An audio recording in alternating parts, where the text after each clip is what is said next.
നമ്മളിവിടെ സംസാരിക്കുന്നത് വെച്ചാൽ ഹിജറിനെ പറ്റിയിട്ടുള്ള പിന്നെ ഇംഗ്ലീഷ് മൈഗ്രേഷൻ ഇത് വെച്ച് നോക്കുകയാണെങ്കിൽ ഈ വേൾഡ് മൈഗ്രേഷൻ ഓർഗനൈസേഷൻ അതിൻ്റെ റിപ്പോർട്ട് പ്രകാരം 2022 ഈ റിപ്പോർട്ട് പ്രകാരം ഏകദേശം 2020 281 മില്യൺ ഇന്റർനാഷണൽ മൈഗ്രൻസ് ആണ് ഈ ലോകത്തുണ്ടായിരുന്നത്.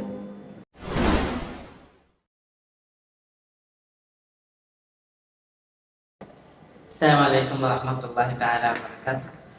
ബിസ്മില്ലാഹിർ റഹ്മാനിർ റഹീം. അൽഹംദുലില്ലാഹി റബ്ബിൽ ആലമീൻ. വസ്സലാത്തു വസ്സലാമു അലാ അഷ്റഫിൽ മുർസലീൻ വഅലാ ആലിഹി വസഹ്ബിഹി അജ്മഈൻ. അമ്മാ ബഅദ്. അപ്പം ഇപ്പൊ സംസാരിക്കാന്ന് വെച്ചാല് നമ്മുടെ ഈ ആധുനിക കാലത്തിൽ പൊതുവെ തെറ്റിദ്ധരിക്കപ്പെടുന്ന രണ്ട് കാര്യങ്ങളുണ്ട്.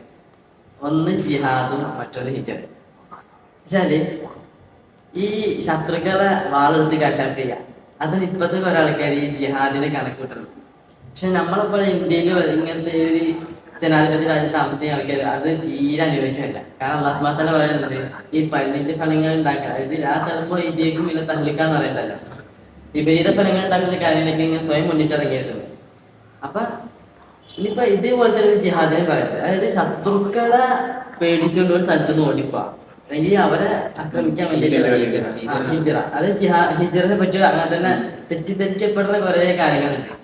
അപ്പൊ അത് മെയിൻ ആയ രണ്ട് കാര്യങ്ങളാണ് ഹിജറ എന്നുള്ളത്, ജിഹാദ് എന്നുള്ളത്. അപ്പൊ നമ്മളിവിടെ സംസാരിക്കുന്നത് വെച്ചാല് ഹിജറിനെ പറ്റിയിട്ടുള്ളത്, അതായത് അതെങ്ങനെയായിരുന്നു ലോകത്തിലെ തുടക്കത്തിലെ ഹിജറ, ഇസ്ലാമിക പരമായിട്ടുള്ള ഹിജറ, പിന്നെ തങ്ങളുടെ ഹിജറയെ പറ്റിയാണ് നമ്മുടെ പ്രധാനമായിട്ടും ചർച്ച ചെയ്യാൻ ഉദ്ദേശിക്കുന്നത്. ഈ കാലത്ത് എങ്ങനെ ഹിജറനെ കൊണ്ടുപോകണം എന്നുള്ളത്. ഹിജറ പണ്ടാട്ട് പോലെ അല്ല ഇന്ന് വരുന്നത്. ഇന്ന് സാഹചര്യങ്ങളൊക്കെ മാറി, അതനുസരിച്ച് അതിനോട് യോജിച്ചൊരു ഹിജറാണ് അവിടെ ആവശ്യം. അന്നത്തെ ഹിജറയും ഇന്നത്തെ ഹിജറയിലുള്ള മാറ്റങ്ങൾ ഇന്ന് അത് ആപ്റ്റബിൾ ആണോ എന്ന് ചർച്ച ചെയ്യാം. ഫസ്റ്റ് ഏതൊരു വിഷയം എടുക്കുമ്പോൾ അതിൻ്റെ ഒരു എറ്റിമോളജി വന്ന് തുടങ്ങുന്നതാണല്ലോ അതിൻ്റെ ശരി. ഇപ്പോൾ ഹിജറ എന്നുള്ള വേർഡിൻ്റെ എറ്റിമോളജി നോക്കുകയാണെങ്കിൽ ഇപ്പോൾ ഒന്ന് ഈ ഹാജറ ഹജറു എന്നുള്ളൊരു മസ്ദർ എന്നാണ്, അറബി ലാംഗ്വേജ് എന്നുള്ള മസ്ദർ എന്നാണ് അത് വരുന്നത്. അപ്പോൾ അതിൻ്റെ അർത്ഥങ്ങൾ തന്നെ അവോയ്ഡ്, അബാൻഡ്, പല ഇഷ്ടം പോലെ അർത്ഥമാണ്. അറബി വേർഡിന്റെ ഒരു പ്രത്യേകത ആണല്ലോ കുറെ ഹിജറയ്ക്കും മൈഗ്രേഷനൊക്കെ പറയെങ്കിലും അറബിക്ക് കൊടുത്ത് വ്യാപ്തി കൂടുതലുണ്ട്, പല അർത്ഥങ്ങൾ അത് വന്നേക്കാം. ഖുർആനിൽ 31 വ്യത്യസ്ത അർത്ഥങ്ങളാണ് ഈ സന്ദർഭങ്ങളിലായിട്ട് അത് പല വ്യത്യസ്ത അർത്ഥങ്ങളായിട്ട് ഉപയോഗിക്കുന്നതാണ്. ഇപ്പൊ ഈ ഹിജ്റ എന്നുള്ളത് ഇപ്പൊ ഇംഗ്ലീഷ് അർത്ഥത്തിൽ മൈഗ്രേഷൻ എന്ന് വരിക, അതായത് മൈഗ്രേഷൻ എന്നുള്ളത് ഹ്യൂമൻ ബീങ്സിന്റെ മൈഗ്രേഷൻ. അതിനിപ്പം എന്താ ഒരു സ്ഥലത്ത് നിന്ന് അവരുടെ ബിലീഫ്, അവരുടെ സിവിലൈസേഷൻ വ്യാപിക്കാൻ വേണ്ടി എന്ത് ചെയ്യുക, വേറൊരു സ്ഥലത്തേക്ക് പോവുക. അതാണ് ഈ ഹിജ്റ മൈഗ്രേഷൻ എന്ന് സംഭവിച്ചാൽ ഇംഗ്ലീഷ് വേർഡ് ഉപയോഗിക്കാം. പക്ഷെ ഇസ്ലാമിക് ഇംഗ്ലീഷ് തന്നെ നോക്കുമ്പോൾ അതിനെന്താണ് ഒന്നുകൂടി ബ്രോഡായിട്ടുള്ള അർത്ഥം. കാരണം സല്ലല്ലാഹു ട്രഡീഷൻ, പണ്ടത്തെ ആ പ്രൊഫറ്റിക് ട്രഡീഷൻ, എന്താ പറയുക, അങ്ങനത്തെ ആ ഒരു എന്താ ഹിസ്റ്റോറിക്കൽ ആ ഈവൻസ് ഉണ്ടല്ലോ, അതിനെ കുറിച്ച് ഹിജ്റ നമ്മൾ പറയുന്നത്. പിന്നെ ഇംഗ്ലീഷ് വേർഡ് മൈഗ്രേഷൻ ഇത് വെച്ച് നോക്കുകയാണെങ്കിൽ ഈ വേൾഡ് മൈഗ്രേഷൻ ഓർഗനൈസേഷൻ അതിൻ്റെ റിപ്പോർട്ട് പ്രകാരം 2022 ഈ റിപ്പോർട്ട് പ്രകാരം ഏകദേശം 2020 281 മില്യൺ ഇന്റർനാഷണൽ മൈഗ്രൻസ് ആണ് ലോകത്തുണ്ടായിരുന്നത്. അത് ആൾക്കാർ ഏകദേശം ഗ്ലോബൽ പോപ്പുലേഷന്റെ 3.6% ഏകദേശം അത്ര വരുന്നുണ്ട്. ഇത്രയും ആൾക്കാർ ഒരു സ്ഥലത്ത് നിന്ന് മറ്റു സ്ഥലത്തേക്ക് മാറുന്നുണ്ട്, ഈ കാലഘട്ടത്തിൽ മാറുന്നുണ്ട് എന്നുള്ളൊരു ഇത് നോക്കുകയാണെങ്കിൽ മൈഗ്രേഷൻ ഹിസ്റ്ററിയിൽ ആദ്യമായിട്ട് നടക്കുന്ന സംഭവം. അത് ഒരു ഡച്ച് ചർച്ചിട്ടുള്ള ഡുബോയ്സ് ഇപ്പൊ ആദ്യമായിട്ട് എന്തായത് നമ്മൾ മനുഷ്യന്മാരൊക്കെ നമ്മൾ പറയപ്പെടുന്നതാണ് ഈ കുരങ്ങന്മാരിൽ നിന്ന് ഉണ്ടായി വന്നതെന്ന് പറയുന്നത്. അപ്പൊ പൊതുവെ കുരങ്ങന്മാർ നോക്കി കുരങ്ങനെ വളർന്നിട്ടിരിക്കണം. അപ്പൊ ആദ്യമായിട്ട് ഇങ്ങനെ നേരെ നിൽക്കാൻ ഇറക്റ്റായി നിൽക്കുന്ന ഒരു കൂട്ടരുണ്ട്, ഹോമോ എറക്സ് എന്ന് പറയുന്നത്. അപ്പൊ ഓരെ കണ്ടെത്തിയതായിരുന്നു ഈ പറയപ്പെട്ട ഡച്ച് സർജൻ. അതായത് ഇന്തോനേഷ്യത്തെ ജാവ എന്ന് പറയപ്പെട്ട സ്ഥലത്ത് വരെ ആദ്യമായിട്ട് കണ്ടെത്തപ്പെടുന്നത് മലയാളത്തിൽ ചെറിയ വാർത്ത പിടിച്ചത്. അപ്പൊ അതായത് ഇവരാണ് ആദ്യമായിട്ട് എന്ത് ചെയ്യുന്നത്, ഈ ആഫ്രിക്കയുടെ ചില ഭാഗങ്ങളിൽ നിന്നും മറ്റു ഭാഗങ്ങളിലേക്ക് എന്ത് ചെയ്യുന്നത് മൈഗ്രേറ്റ് ചെയ്യുന്നത്. അപ്പൊ ഇതിനിപ്പോ ലോകത്തിൽ തന്നെ ആദ്യമായിട്ട് നമ്മൾ എന്താ പറ്റാ മൈഗ്രേറ്റ് ചെയ്യപ്പെടുന്നതൊക്കെ കാണാൻ പറ്റുക. അതായത് ഏകദേശം 2 മില്യണോളം വർഷങ്ങൾക്ക് മുമ്പുള്ളതാണ്, അതായത് 20 ലക്ഷത്തോളം വർഷങ്ങൾക്ക് മുമ്പുള്ള ഒരു കണ്ടിട്ടുണ്ട്, ഒരു ചരിത്രമാണ് ഈ പറയപ്പെട്ടത്. ഇപ്പൊ ലോകത്തിലാണ് ഇപ്പൊ പറഞ്ഞത്. നമുക്ക് ഇസ്ലാമിലേക്ക് തിരിച്ചറിഞ്ഞെങ്കിൽ നമുക്ക് കുറച്ച് ശേഷം ചർച്ച ചെയ്യേണ്ട. എന്നാലും ചെറുതായിട്ടൊന്നും ഇപ്പൊ പറയണെങ്കിൽ ഇബ്രാഹിം നബി ഇസ്ലാമിന്റെ ഒപ്പം ലൂത്ത് നബി എന്ത് ആദ്യമായിട്ട് കുടുംബമായിട്ട് ഹിജറ എന്ന് പറയപ്പെടുന്നത്. അതെ, കുടുംബപരമായിട്ട് നോക്കുമ്പോ ഉപരാണ് ആദ്യമായിട്ട്. ഇപ്പോ ഈ ഇസ്ലാമില് ഈ ഹിജ്റന്റെ ഇത് നോക്കുമ്പോൾ നമ്മളിപ്പോ എന്താണ് ഈ കാലത്ത് എങ്ങനെയാണ് ഹിജ്റ കൊണ്ടുവരേണ്ടത് എന്നൊക്കെ ചർച്ച ചെയ്തിരുമ്പോൾ ഇപ്പോൾ ഇസ്ലാമിൽ എങ്ങനെയാണ് ഹിജ്റ നടന്നത്, എത്ര പ്രാവശ്യം നടന്നിട്ടുണ്ട്, എന്തൊക്കെയാണ് ലക്ഷ്യം എന്നൊക്കെ അതിന്റെ അറിയേണ്ടിയിരിക്കും. ഇതല്ലേ അത് ഇന്നത്തെ കാലത്തേക്ക് എങ്ങനെയാണ് വെക്കുക. അപ്പോൾ അതായിട്ട് നിങ്ങൾ ഈ നമുക്കറിയാം മക്കയുടെ സാഹചര്യം ഞങ്ങള് രൂപത്വം കൊണ്ട് വന്നപ്പോൾ എങ്ങനെ എത്രയും കഷ്ടപ്പാടും ഇതൊക്കെ നേരിട്ട് എന്നുണ്ട്. തുടക്കകാലത്ത് രഹസ്യമായിട്ടാണ് അതിന്റെ പ്രബോധനങ്ങൾ, പിന്നീട് പരസ്യമായിട്ട്. അപ്പോൾ പിന്നെ ഫസ്റ്റ് ആയിട്ട് അബിസീനിയയിലേക്ക് പോകുന്നുണ്ട്. ആ സംഭവം എന്ന് പറഞ്ഞാല് നബി സല്ലല്ലാഹു അലൈഹി വസല്ലമയുടെ ആ ഒരു ആദ്യത്തെ ഒരു 13 വർഷം, ആദ്യത്തെ മക്കത്ത് ഉള്ള ഒരു 13 വർഷം, അതിനെ 3 രീതിയിൽ നമുക്ക് കാണാം. 3 നില ലെവലാക്കി. ഒന്ന് എന്ത് ചെയ്യാം, ഫസ്റ്റത്തെ 3 വർഷം സീക്രട്ട് ആയിട്ട് നബി സല്ലല്ലാഹു അലൈഹി വസല്ലം പറയാം. പക്ഷെ എന്നാലും നിമിത്തങ്ങൾ ഇത് നടക്കുന്നതാണ് ഈ സഫാ താഴ്വാരുടെ ആ താഴ്വാരത്തിലുള്ള സയ്യിദിന് അർക്കമറിന്റെ അതായത് അർക്കമറിന്റെ വീട്ടിൽ നിന്ന് പറയാം. അവിടെ നീ രഹസ്യമായിട്ട് എന്ത് ചെയ്തത് സഹാബാക്കളൊക്കെ അക്കാലത്തുണ്ടായിരുന്ന ഒത്തുകൂടിയിരുന്നത്. പക്ഷെ എന്താണത് നിമിത്തങ്ങൾ സ്വന്തം കുടുംബക്കാരെ മാത്രം ക്ഷണിച്ച് ഇസ്ലാമിലേക്ക് ക്ഷണിച്ചിട്ടുള്ളെങ്കിൽ എന്താണ് ഒരു വർഷം കഴിയുമ്പോഴേക്കും എന്ത് ചെയ്തത് ആ മക്കയില് എല്ലാവരും അറിയപ്പെടുന്നത്. എന്നുവെച്ചാല് ഒരത്രത അന്തകാലത്തില്ല. അതായത് എന്തെങ്കിലും പുറത്തുനിന്ന് ഒരു സാധനം വന്നു കഴിഞ്ഞാല് ഓരോ ഇതിലേക്ക് ഇങ്ങനെ അലിഞ്ഞു ചേരാൻ പറ്റുന്ന രൂപത്തിലുള്ള ഇതിപ്പോ ആദ്യത്തിന് 3 വർഷം, പിന്നെ തൊട്ട് ബാക്കിയുള്ള 7 വർഷം എന്താ ഓപ്പൺ ആയിട്ട് എന്താ ക്രിയേറ്റ് ചെയ്തിട്ടുള്ള സംഭവമായിരുന്നു ബാക്കിയൊരു 7 വർഷം. പിന്നെ ബാക്കിയുള്ള വർഷം 10ാമത്തെ വർഷം മുതൽ ഇപ്പൊ ഈ 10ആയി 10ാമത്തെ വർഷത്തിന്റെ അവസാനം മുതൽ എന്തായി പിന്നെ ഇതിപ്പം പിന്നെ മക്കത്തിന്റെ ആ സാഹചര്യം ഉണ്ടാക്കിയിട്ട് ഇതിങ്ങനെ ചെയ്തു വന്നപ്പോൾ അവിടുത്തെ ആൾക്കാർക്ക് ഇങ്ങനെ മനസ്സിലായി ഇത് അവിടുത്തെ ആൾക്കാർക്ക് ട്രൈബ്സിനെ കുറച്ച് എഫക്ട് ചെയ്യുന്നു മനസ്സിലായി. അവരെന്ത് ചെയ്തു പിന്നെ ഹറാസ് ചെയ്യാനും അങ്ങനത്തെ രൂപത്തിലുള്ള സാധനങ്ങളൊക്കെ തുടങ്ങി. അപ്പൊ അതിന്റെ ശേഷം എന്ത് വരുന്നത് ഈ ഹിജ്റ എന്നുള്ള ആ ഒരു തോട്ടെ അള്ളാഹുതആല എന്താ ഇട്ട് കൊടുക്കുന്നത്. പിന്നെ ഈ നബിക്ക് ഹിജ്റ എന്നുള്ള പുതിയ സംഭവം ഒന്നല്ല. ഇപ്പോ അതിന് മുമ്പ് ഫസ്റ്റ് ഈ പ്രബോധന നുബുവത്ത് ഉണ്ടാകുമ്പോൾ ഫസ്റ്റ് റെവലേഷൻ ഉണ്ടാവണമെങ്കിൽ തന്നെ ഖദീജയെ നബിയും കൊണ്ട് ബറക്കത്ത് ബിൻ നൗഫലിന്റെ അടുത്ത് കൊണ്ടുപോകും. ഇപ്പോൾ ബറക്കത്ത് ബിൻ നൗഫൽ അന്ന് പറയുന്നുണ്ട്, ഇപ്പോൾ ഒരു കാലത്ത് നിങ്ങളെ നാട്ടുകാരൻ നിങ്ങൾ എന്ത് ചെയ്യും, നാട്ടിൽ നിന്ന് ചോദിക്കല്ലേ പിന്നെ ഓരോ ഒടിക്കുമെന്ന് ചോദിക്കണ്ടേ. അപ്പൊ മുപ്പര് മറച്ചാല് നിങ്ങൾ കൊണ്ടുവന്ന സാധനമല്ല, അതായത് നുബുവത്ത് അത് കൊണ്ടുവന്ന എല്ലാ ആൾക്കാർക്കും ഇതന്നെ പ്രശ്നമായിരിക്കും. കാരണം വെച്ചാൽ ഇബ്രാഹിം നബിനെ നോക്കുകയാണെങ്കിൽ അദ്ദേഹത്തിന്റെ സമൂഹം അദ്ദേഹത്തെ ഓടിച്ച് ഖുർആൻ തന്നെ പറയണ്ടല്ലോ, അദ്ദേഹത്തിന്റെ സമൂഹത്തിൽ നിന്ന് ലൂത്ത് നബി മാത്രമേ വിശ്വസിച്ചിരുന്നു ആയിട്ട് പറയുന്നുണ്ട്. പിന്നെ അദ്ദേഹത്തിന് നരകാഗ്നിയിലേക്ക് ഇടുന്ന അത്രത്തോളം അവിടെ എത്തുന്നുണ്ട്. അപ്പൊ നമുക്ക് നൃത്തങ്ങളെ അതിലേക്ക് താരതമ്യം വെച്ച് എല്ലാ നബിമാർക്കും എന്തൊക്കെ പ്രയാസം അനുഭവിക്കേണ്ട ഘട്ടം വരുമെന്ന് പറയുന്നത്. ഇപ്പോൾ നബിതങ്ങൾക്ക് ഈ ഹിജ്റ എന്നുള്ളത് പെട്ടെന്നുണ്ടായ പുതിയ കാര്യമൊന്നുമല്ല.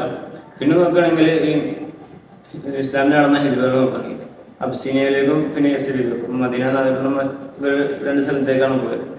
ഇപ്പോൾ ഏകദേശം എനിക്ക് തോന്നുന്നു 615 CE-യിലാണ് അബ്സീനിയയിലേക്ക് ആദ്യമായിട്ട് പോകുന്നത്.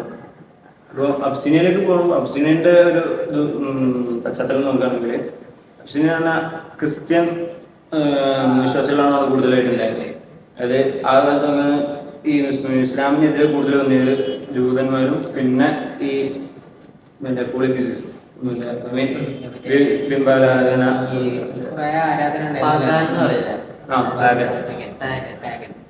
കല്ലുകൊണ്ടും അവരുണ്ടായിരുന്നു കുറെ അവരും ഇതൊക്കെയായിരുന്നു കൂടുതലായിട്ട് ഡിപെൻഡ് ആയിട്ടുണ്ടായിരുന്നു. തെരഞ്ഞെടുക്കാനുള്ള കുറച്ച് കാര്യങ്ങൾ പറയണ്ടല്ലോ. കാരണം വെച്ചാൽ എന്താണ് ഓര് ഇസ്ലാമിലേക്ക് അതായത് ഈ ഖുർആനിൽ തന്നെ പറയേണ്ടത് ഈ നസ്രാനികൾ എന്ന് പറഞ്ഞ ആൾക്കാരുണ്ടല്ലോ, കിതാബ് എന്ത് നമ്മളെ ഈ നബിത്തങ്ങളുടെ മക്കയിലുള്ള കാഫിങ്ങൾ ആൾക്കാരെക്കാട്ടും എന്താണ് ഈ അഹ്ലി കിതാബിന് എന്തുണ്ട് ഇസ്ലാമിനോട് കുറച്ച് ചായകൊണ്ടെന്നാണ്. അത് മാത്രല്ല ഈ പിന്നെ അന്നെന്ന് പറഞ്ഞാല് ശരിക്ക് ഈ യമന് സിറിയ ഇതൊക്കെയാണ് ശരിക്കും പറഞ്ഞാൽ ഹിജാസുമായി ഹിജാസിലാണ് നടക്കുന്നത്. അപ്പൊ ഹിജാസുമായി ബന്ധപ്പെട്ടുള്ള കൂടുതലായിട്ട് അടുത്ത സ്ഥലങ്ങൾ ഇതാണ്. ശരിക്കും പറഞ്ഞാൽ ഈ അബ്സീനിയ എന്ന് പറഞ്ഞ ഹിജാസ് പെട്ടതല്ല,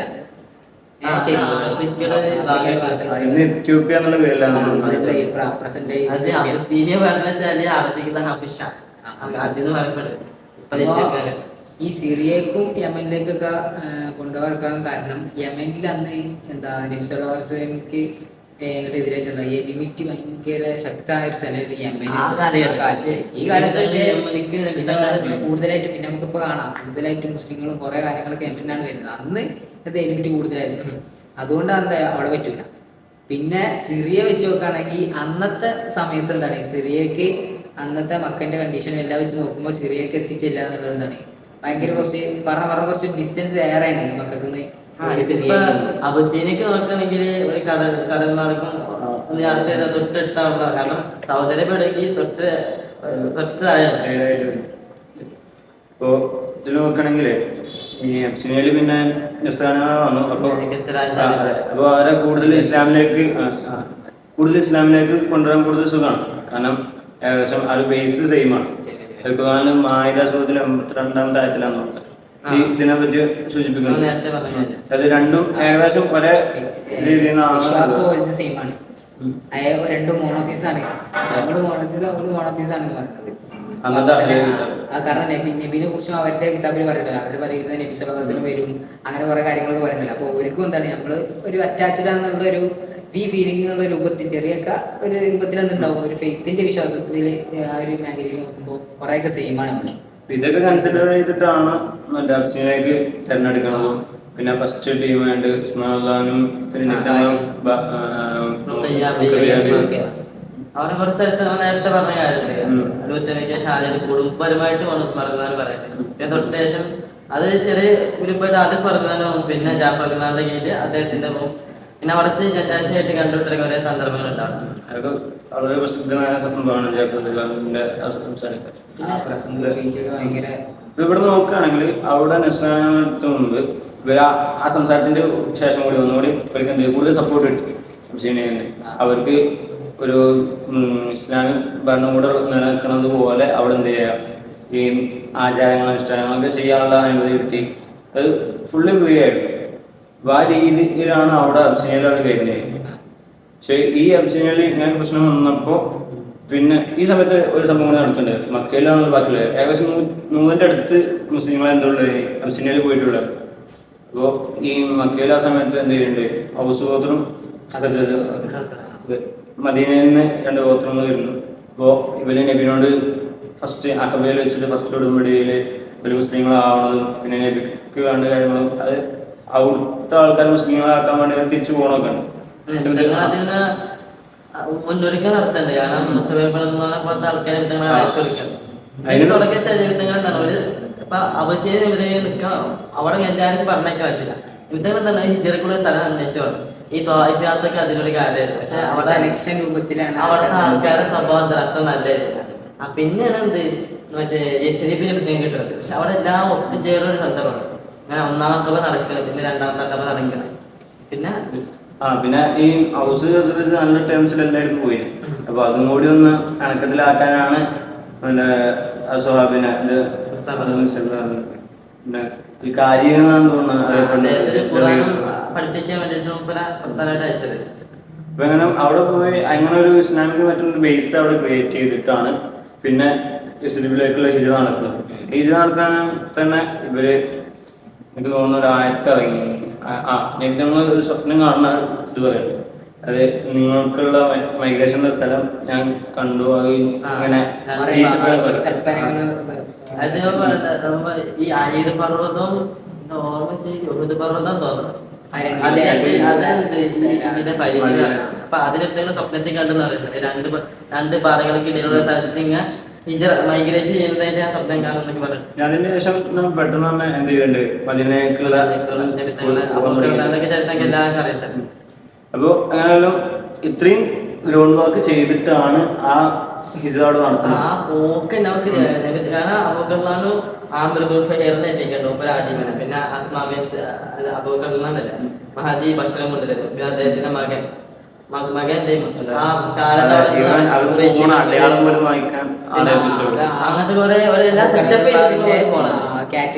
സ്ലേവ് ഉണ്ടല്ലോ അടിമ ഇവരോട് അബൂബക്കർ പറയണ്ടേ ഈ ഞങ്ങളെ അവിടെ ഇറങ്ങുവരെത്തിയതിന് ശേഷം ഈ എന്താവണം ആ ആർഡിനേറ്റ് മൊത്തത്തിൽ എന്താ അറ്റൻഡൻസ് മൊത്തത്തിൽ വരണം, കാരണം ഞങ്ങളെ ഫുഡ് സ്റ്റെപ്പ് വരെ വായിക്കണം. വെൽ പ്ലാൻഡ് ആയിട്ടാണ് ശരിക്ക് ആ ടീച്ചർ എന്നുള്ള ഫുള്ള് പ്ലാൻ ചെയ്തത്, എനിക്ക് അറിയിച്ചു കൊടുത്തത്.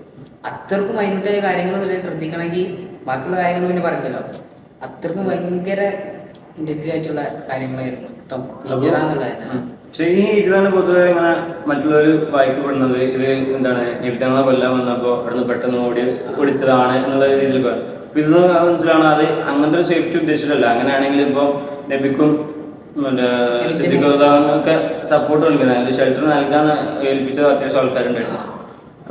അപ്പോൾ ഇതെന്നൊക്കെ ഇങ്ങനെ അതൊക്കെ തിരസ്കരിച്ചിട്ടാണ് തിരസ്കരിച്ചിട്ടാണ് ഇപ്പോൾ ഇതിനൊക്കെ ഇറങ്ങിയത്. ഇതെന്നൊക്കെ കാണിച്ചാൽ ഇതിൻ്റെ ഒരു ലക്ഷ്യം എന്തല്ല, ഇവിടെ ഒളിച്ചോട്ടം അങ്ങനെയല്ല. അപ്പോ ഇതെന്ത് ചെയ്യാണ് ഈ സ്പിരിച്വൽ ആയിട്ടുള്ള കാര്യങ്ങള് അല്ലെ മറ്റ് വെൽത്ത് സാധനങ്ങളൊക്കെ റിലീജിയസ് ആയിട്ടുള്ള ഒരു ഇസ്ലാമിനെ കൺവേ ചെയ്യാന്നുള്ള ഒരു മെയിൻ ലക്ഷ്യം കാണുന്നുണ്ട്. ഇപ്പൊ ഇവിടെ നോക്കുകയാണെങ്കിൽ നമ്മളിപ്പോ അബ്സീനിയത്തെ വിഷയം പറഞ്ഞു, പിന്നെ ഈ മക്കത്തെ മദീനയിലേക്ക് പോണ ഈ മദീനക്ക് എത്തനോട് എന്തായി ബാക്കി ചുറ്റുപാടുള്ള എല്ലാ മുസ്ലിംക്കും വളർത്തല് നിർബന്ധമായി അവർക്ക് ഈ ഹിജ്റനെ നമ്മൾ എറ്റിമോളജിയിൽ പറഞ്ഞു, പിന്നെ അതിന് ഹിസ്റ്ററി ഇസ്ലാമിക് ഹിസ്റ്ററിയും മറ്റു ഹിസ്റ്ററിയൊക്കെ പറഞ്ഞു. ഇപ്പോൾ ഇവിടെ വേറെ കാര്യം നോക്കാനുള്ളത് ഈ ഇസ്ലാമിക് ഫിഖ്ഹിൽ എങ്ങനെയാണ് ഈ ഹിജ്റനെ എങ്ങനെയാണ് അതിൻ്റെ ഇത് എന്താണെന്ന് നമുക്ക് നോക്കുകയാണെങ്കിൽ അതെന്താണ് വാജിബാണ്. ഇപ്പോൾ ഒരു ദാറുൽ ഇസ്ലാം ഉണ്ടെങ്കിൽ അതായത് നോക്കുകയാണെങ്കിൽ ഭൂത്തിതങ്ങളുണ്ടല്ലോ ഇവിടെ 3 സന്ദർഭം വാജിബായ സന്ദർഭമുണ്ട്, പിന്നെ ഹലാലായതുണ്ട്, പിന്നെ ചെയ്യാൻ പാടില്ല ഹിജ്റ. ഇതൊക്കെ മുമ്പധികം കൃത്യമായി വിവരിക്കുന്നുണ്ട് ഈ വാജിബായ സന്ദർഭം എങ്ങനെയാന്ന് പറയുന്നത്. അപ്പോൾ ഇത് ഒരു ഇസ്ലാമിക് ഭരണകൂടം വന്നിട്ടുണ്ടെങ്കിൽ മറ്റു ദാറുൽ ജീവിക്കുന്ന ആൾക്കാർ ഇസ്ലാമിക് ഭരണത്തിൽ വരണം എന്നുള്ള ആൾക്കാരാണ്. അപ്പോൾ ഇവിടെ നോക്കുമ്പോൾ ഈ കാലത്ത് ഇന്നത്തെ ഈ നാഷൻ സ്റ്റേറ്റുകൾ വരുന്ന സമയത്ത് ഇതെന്തായാലും ആപ്ലിക്കബിൾ അല്ല. അതെ. അപ്പോൾ ഇതിനെന്ത് ചെയ്യണം, ഒരു മാറ്റത്തിരുത്തുന്നല്ല, ഇതിനെ ഒന്ന് കൂട്ടി വായിക്കാണ്ട്. അതായത് കാരണം ഈ സമയത്ത് അപ്ലിക്കബിൾ അല്ല എന്ന് പറയാൻ കാരണം എന്താ വെച്ചാൽ ഇപ്പൊ നമുക്കറിയാം കുറെ മുസ്ലിം സ്റ്റേറ്റുകൾ എന്താണ് ഈ ഉപ്പുവ അങ്ങനത്തെ ടേംസിലൊക്കെ അങ്ങനത്തെ രൂപത്തിൽ എന്താവുന്നത് അങ്ങനത്തെ ഒരു ആശയം കൊണ്ടുവരുന്നുണ്ട്. എന്നുവെച്ചാൽ മൊത്തത്തില് മുസ്ലിം സ്റ്റേറ്റ് എന്ന് മാത്രമായിട്ടല്ല, മൊത്തത്തിൽ എല്ലാരും ഒരു ആ മുസ്ലിം സ്റ്റേറ്റിൽ തന്നെ മറ്റു മുസ്ലിങ്ങളും ഉണ്ടാവും. അവരെല്ലാരും കൂടി നേടിയെടുത്ത അതിന് നേടിയിട്ടൊരു സ്വാതന്ത്ര്യമായിരിക്കും അത്. അപ്പോൾ ഇവിടുന്ന് നമ്മൾ അങ്ങനെ ചെല്ലുക എന്നുള്ളതല്ല, അത് നടക്കുന്നതല്ല. കാരണം അതിന്റെ ബൗണ്ടറീസ് അതിന്റെ നിയമങ്ങളൊക്കെ ഉണ്ടല്ലോ. അപ്പോൾ ഇവിടെ നോക്കുകയാണെങ്കിൽ നമ്മളിപ്പോൾ ഇത് ഹിജ്റന്റെ ഇസ്ലാമിക് ഹിജ്റനെ ഒരു 3 രീതിയിൽ മെയിൻ 3 ഇതിലേക്ക് എടുക്കാം. അതായത് ഒന്ന് ഹിജ്റക്ക് മുമ്പുള്ള സാഹചര്യം, പിന്നെ ഹിജ്റന്റെ ശേഷമുള്ള പ്രീ ഹിജ്റ, പോസ്റ്റ് ഹിജ്റ, പിന്നെ ഈ അബ്സീനിയ ഈ സാധനം അതേപോലെ ഹുദൈബിയയും പറയാറുണ്ട്. അപ്പോൾ ഇവിടെ നോക്കുകയാണെങ്കിൽ ഈ ഹിജ്റക്ക് മുമ്പ് എന്തില്ല മക്കയിലൊരു മുസ്ലിങ്ങൾക്ക് എന്തില്ല അതൊരു സെക്കൻഡറിയാണ്. അതായത് അവിടുത്തെ ഡോമിനന്റ് കമ്മ്യൂണിറ്റി അതാണ് ഈ തുടങ്ങി വരുന്നുള്ളൂ. അപ്പൊ അവിടെ ആൾക്കാരെ ചെയ്യാനുള്ളത് അവർക്ക് അവിടെ ഹിജ്റല്ലാവുന്ന അവർക്ക് നിർബന്ധമില്ല. പിന്നെ അവർക്കാരെ ചെയ്യാനുള്ളത് ഒരു ദാറുൽ ഇസ്ലാമിനുള്ള സ്ട്രഗിൾ മാത്രമാണ് മുമ്പോട്ട്. ഇനി പോസ്റ്റ് ഹിജ്റന്റെ ഇത് നോക്കുകയാണെങ്കിൽ അതായത് ഹിജ്റ ചെയ്ത് മദീനയിൽ എത്തിയപ്പോൾ അവിടെ നോക്കുകയാണെങ്കിൽ ഇനി അവർക്ക് എന്ത് ചെയ്യണം, മറ്റുള്ളവർക്ക് ഇവിടേക്ക് വരേണ്ടതുണ്ട്. ഇത് ദാറുൽ ഇസ്ലാം ഇസ്ലാമിക സമൂഹം ഉണ്ടാക്കുകയാണെങ്കിൽ തൊട്ടുള്ള ആൾക്കാരൊക്കെ അങ്ങോട്ട് വരണം. അപ്പൊ അത് ഹിജ്റയോട് നിർബന്ധമാണ്.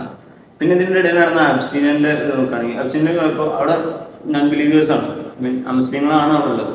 പക്ഷെ ഇവിടെ മുസ്ലിങ്ങൾ എന്താണ് ഒരു മുസ്ലിം രാജ്യത്ത് നിൽക്കുന്ന പോലെ അവർക്ക് സ്വാതന്ത്ര്യം കിട്ടി.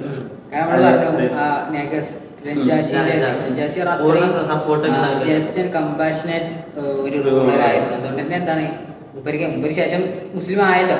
കാരണം മുപ്പരെ പറയുന്നില്ല എന്തൊരു ടൈം മുപ്പരെ റെഫർ ചെയ്യുന്നതായിട്ടുള്ള ഇതൊക്കെ ഒരു മിഷ്കാത്തിൽ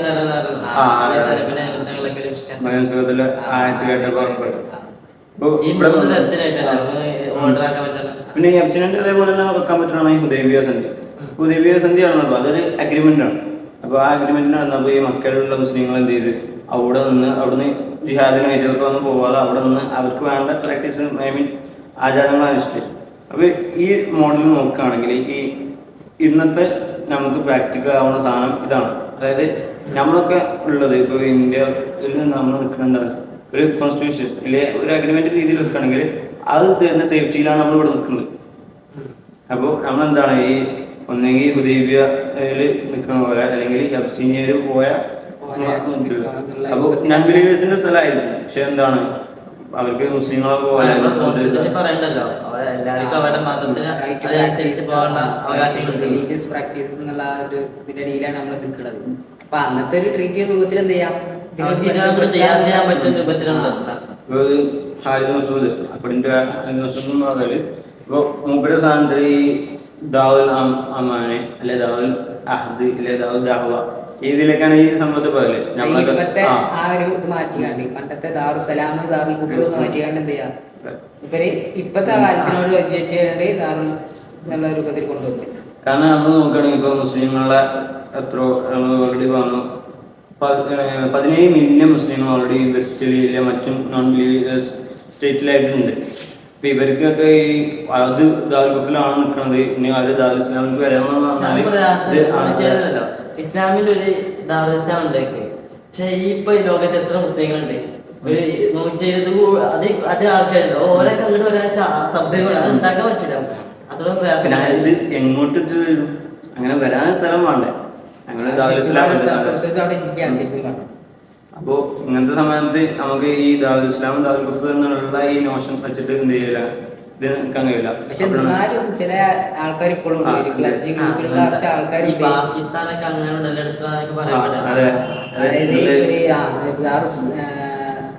ഇസ്ലാം വേണമെന്നുള്ള മുസ്ലിങ്ങൾക്ക് സ്റ്റേറ്റ് എന്ന രൂപത്തിലാണ് ഈ അഫ്ഗാനിസ്ഥാൻ കഴിഞ്ഞിട്ട് ഇങ്ങനെ വന്നിട്ടുള്ള പാകിസ്ഥാൻ പുറകോട്ട് പറയപ്പെടുന്നുണ്ട്.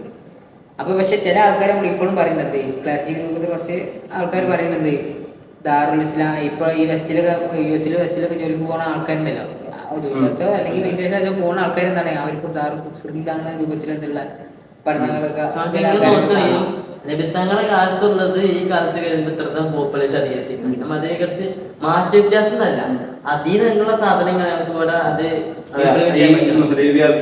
അന്ന് നടന്ന അവരെന്താണ് ആ സമയത്ത് ചെയ്തത് അതിന് ക്യാസാക്കിയിട്ടാണ് വേണ്ടത്. അപ്പൊ ഇതാണ് ഇന്നത്തെ കാലത്ത് അപ്ലിക്കബിളായിട്ടുള്ള ഹിജ്റ. ഹിജ്റന്റെ വിഷയത്തിൽ പറയാനുള്ളത്. അപ്പോ ഈ ഹിജ്റയിൽ ഇന്നും കൂടുതൽ ചർച്ച ചെയ്യാനുണ്ട്. കുറെ കാര്യങ്ങൾ ഇപ്പൊ ചർച്ച ചെയ്തുകൊണ്ടിരിക്കുന്ന ഒരു ഇതാണല്ലോ. മാത്രമല്ല ഇങ്ങനെ വെസ്റ്റേൺ കൺട്രീസിലേക്ക് പോകുന്ന ആൾക്കാര് അവിടെ എങ്ങനെ ഇസ്ലാമിനെ അനുവർത്തിക്കുന്ന ഇതിൽ കൂടുതൽ ചർച്ച ചെയ്യാനുണ്ട്. പഠനം വരാന് കാരണം ആൾക്കാരൊക്കെ ഉണ്ടല്ലോ 2022 ആൾക്കാരൊക്കെ ഇതിന് നല്ല കോൺട്രിബ്യൂട്ട് ചെയ്ത ആൾക്കാരാണ്. ഇത് കാര്യമായിട്ട് എടുക്കേണ്ട ഒരു ടോപ്പിക്കാണ്. പിന്നെയും ഇതിൽ ചർച്ചകൾ നടക്കട്ടെ എന്ന് ആഗ്രഹിച്ചു.